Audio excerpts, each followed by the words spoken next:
Hello friends, welcome to part 2 of the Inner Engineering book by Sadhguru and now coming to the note to the reader. There are many ways to approach a book of this kind. One way would be to plunge directly into practice, to take the headlong dive into do it yourself mode, but then this book does not claim to be a self-help manual.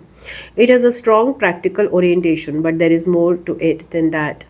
Another way would be to turn theoretical, but this book is also not an exercise in scholarship either. I have never read any of the yogic treatises in their entirety. I never had to. I come from inner experience. It was only late in my life when I skimmed through some of the Patanjali's Yoga Sutras, those significant yogic texts. Then I realized that I had a certain access to their inner core.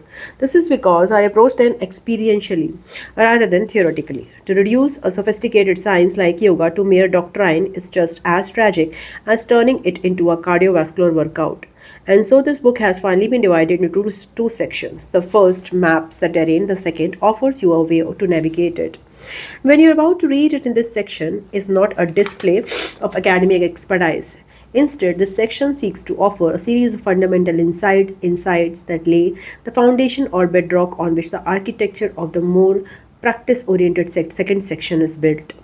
These insights are not tenets or teachings. They are most definitely not conclusions. They are best seen as signposts on a journey that can be made by no one but you. They are pure perspectives that have emerged as a consequence of the state of heightened awareness that has been mine since that life transforming experience 33 years ago.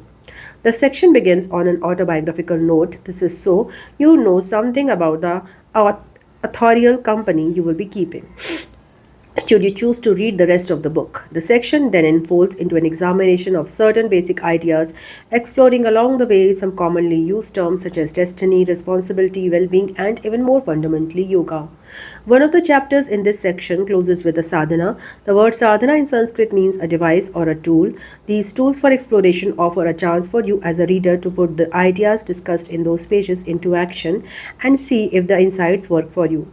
These sadhanas will recur much more frequently in section 2. I am often told by people that I seem to be a modern guru.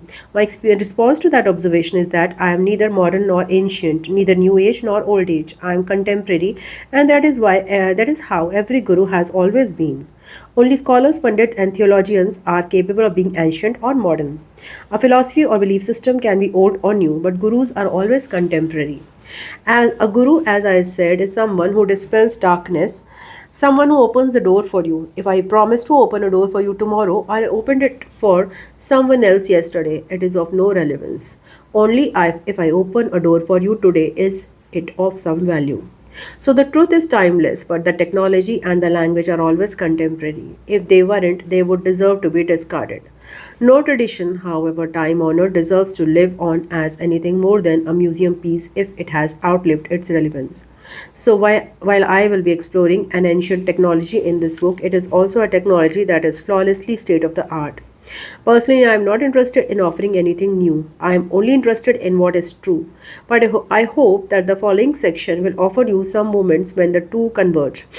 For at those junctures, when the conditions are right, when an insight is articulated from a place of inner clarity, and when it meets a reader at the right moment of receptivity, an age-old truth turns explosively alchemical. All of a sudden, it is fresh, alive, radiantly new, as if uttered and heard for the very first time in history. अभी तक बहुत boring रहेगा, but हम chapter 1 पे जाने वाले हैं, when I lost my sense. Okay, and ये जो है इस पे हम थर्ड वीडियो में बात करेंगे. वो इंटरेस्टिंग होगा, इसलिए तब तक बने रहिए.